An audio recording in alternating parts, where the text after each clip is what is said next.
Hello అండి, welcome back to our channel. ఈరోజు ఏకాదశి. ముందుగా అందరికీ ఏకాదశి శుభాకాంక్షలు. చాలామందికి తెలుసో తెలీదో అసలు ఏకాదశి రోజు ఎందుకు నాన్ వెజ్ తింటారో ఏంటోనని. అయితే ఏంటంటే ఏకాదశి అంటే చాలా విశిష్టత ఉంది దీనికి. ఇదైతే ఆషాఢ మాసంలో వస్తుంది. దీనిని శుద్ధ ఏకాదశి అంటాం కదా. దీనికి అత్యంత విశిష్టత ఎందుకుందో మీ అందరికీ తెలుసా? నేనైతే దీని గురించి చదివాను అనమాట, అందుకే చెప్తున్నాను. అదేంటంటే శ్రీ మహావిష్ణువు ఏకాదశి నుంచి కార్తీక శుద్ధ పౌర్ణమి వరకు కూడా నిద్రలో ఉంటారట, యోగ నిద్రలో. దీని గురించి నాకు తెలిసింది నేను కొంచెం చెప్తాను. తప్పులుంటే మాత్రం లైట్ తీసుకోండి. నాకు విన్నది నాకు కొంచెం గుర్తుంది, నేను చెప్తున్నాను మీకు. అదేంటంటే మనకి మొత్తం సంవత్సరంలో 24 ఏకాదశులు ఉంటాయి కదా. అందులో ఫస్ట్ ఏకాదశిని మనందరం తొలి ఏకాదశి అంటాం అనమాట. ఇది శయన ఏకాదశి అని కూడా అంటారు. మామూలుగా పురాణాల ప్రకారం లేదంటే పండితులు వాళ్ళైతే శయన ఏకాదశి అంటారు. మన వాడుక భాషలో మనమైతే తొలి ఏకాదశి అంటాం అనమాట. ఈరోజు మొత్తం కూడా మనం విష్ణుమూర్తికి అంకితం చేసిస్తాం. అయితే మనకు ఎట్లా అంటే ఈ ఏకాదశి నాడు ఒక రాక్షసుని విష్ణుమూర్తి చంపేస్తాడనమాట. అంటే ఎలా అంటే విష్ణుమూర్తి ఫస్ట్ యుద్ధం చేస్తాడనమాట రాక్షసులతోటి. యుద్ధం చేసి అలసిపోయి ఒక రూమ్లో పడుకుంటాడట విష్ణుమూర్తి. పడుకున్నప్పుడు ఒక కన్యలాగా, ఒక దేవకన్యలాగా విష్ణుమూర్తి శరీరంలో నుంచి బయటకు వచ్చి ఆ రాక్షసులని అంతం చేస్తారట. అంతం చేసినప్పుడు విష్ణుమూర్తి మేల్కొనగానే సంతోషంగా ఫీల్ అవుతాడట అలా అంతం చేసినందుకు. అయితే దానికి ప్రతికూలంగా మీకు ఏం కావాలో కోరుకోండి అని కన్యని అడుగుతారట విష్ణుమూర్తి. అప్పుడు ఆ కన్య ఈరోజు నాకే అంకితం చేసేయాలి, ఈరోజు నాకు స్పెషల్ డేగా ఉండాలి అనేసి అడుగుతుంది అనమాట.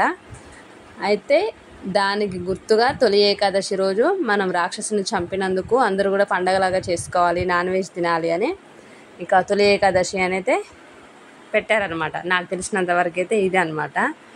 ఇంకా స్వామివారి యోగ నిద్రలో అయితే ఇప్పటి నుంచి కార్తీక పౌర్ణమి వరకు కూడా ఉంటారట. కార్తీక పౌర్ణమి నాడు తిరిగి మేల్కొంటారంట. ఇది నాకు తెలిసిన మ్యాటర్. అయితే ఇది కరెక్టో కాదో నాకు అంత క్లారిటీ లేదు. నేను విన్నది, నాకు గుర్తున్నది అయితే నేను మీతో షేర్ చేసుకుంటున్నాను. ఈ పండగ రోజు స్పెషల్ అయితే అదే అనమాట, తొలి ఏకాదశి అంటే.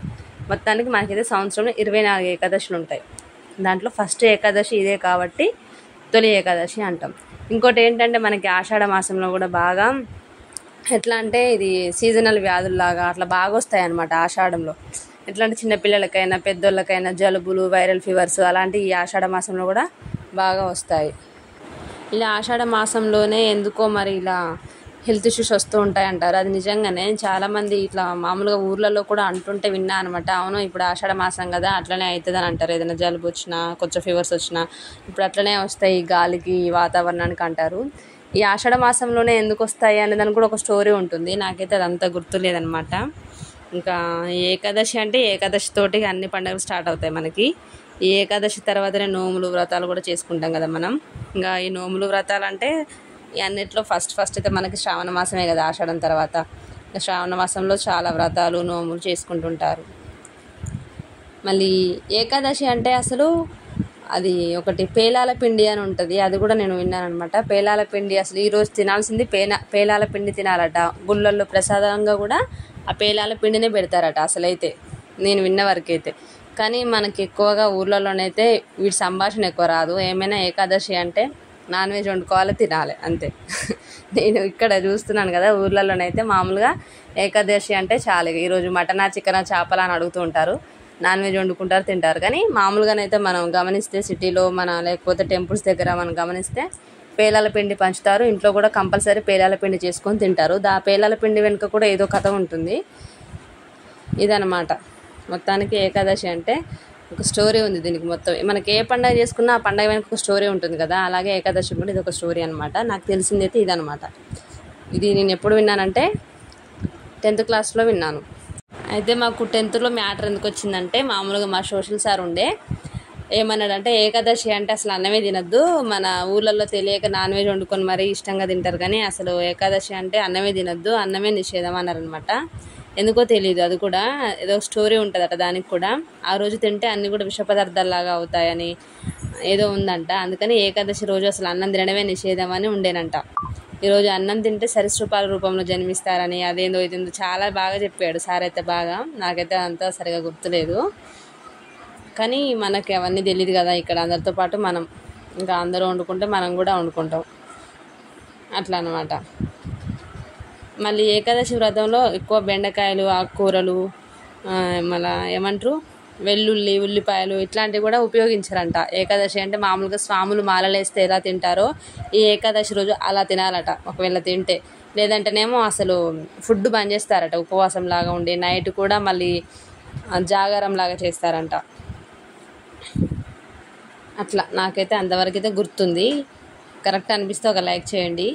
ఇంకా నేనైతే ఇక్కడ కొంచెం మటన్ అయితే పక్కన పెడుతున్నాను అనమాట. దానికి కొంచెం పసుపు, అల్లం వేసి బాగా కలిపి ఒక గిన్నెలో తీసుకొని దీనైతే ఫ్రిడ్జ్లో పెడతాను. నెక్స్ట్ డేకి వండడానికి కోసం అయితే తీస్తున్నాను అనమాట. ఇలా తీసి పెట్టుకున్న మటన్ ఇదైతే 2 days వరకు కూడా బాగానే ఫ్రెష్గా ఉంటుంది. కానీ అయితే నేను రేపటి కోసమని ఫ్రిడ్జ్లో పెడుతున్నాను. ఇక ఆల్రెడీ గ్యాస్ మీదనైతే మటన్ అవుతుంది. అదైతే ఇప్పుడు సరిపోతుంది అనమాట. ఆల్రెడీ మేము చికెన్ కర్రీ కూడా చేసాము, అందుకే అది ఇది సరిపోతుందిలే అని కొంచెం మటన్ అయితే తీసి నేను ఇలా అల్లం వెల్లుల్లి పేస్ట్, పసుపు కలిపి ఒక బాక్స్లో పెట్టి ఫ్రిడ్జ్లో స్టోర్ చేస్తానమాట. ఇది రేపు మార్నింగ్ అనమాట. ఇంకా నెక్స్ట్ మటన్ అంతా కూడా బాగా ఉడికిపోయింది. ఇందులో కారం వేస్తున్నాను.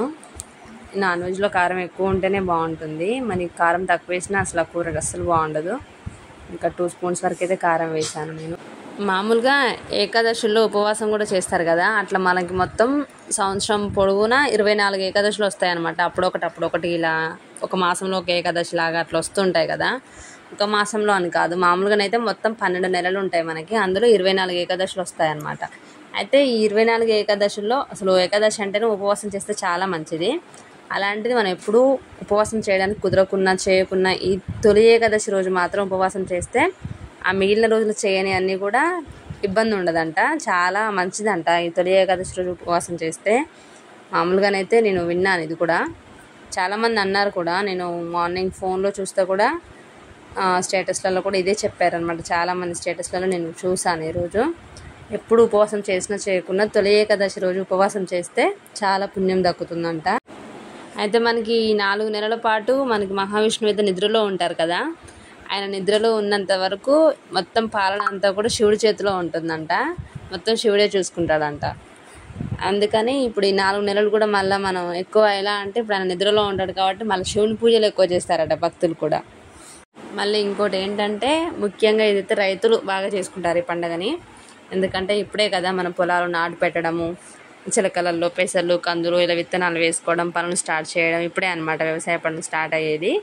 కాబట్టి ఇక పంటలకు ఎలాంటి రోగాలు సోకద్దు, పంటలు బాగా పండాలి అని కూడా ఈరోజు బాగా పూజ చేసుకొని ఇలా చేసుకుంటారనమాట. ఈరోజైతే మనకి రాక్షసుడు చనిపోయిన రోజు కాబట్టి మనమైతే ఏకాదశి జరుపుకుంటామని నాకు తెలిసిన వరకు నేను చెప్పాను. నచ్చితే ఒక లైక్ చేయండి. Thank you for watching. Bye.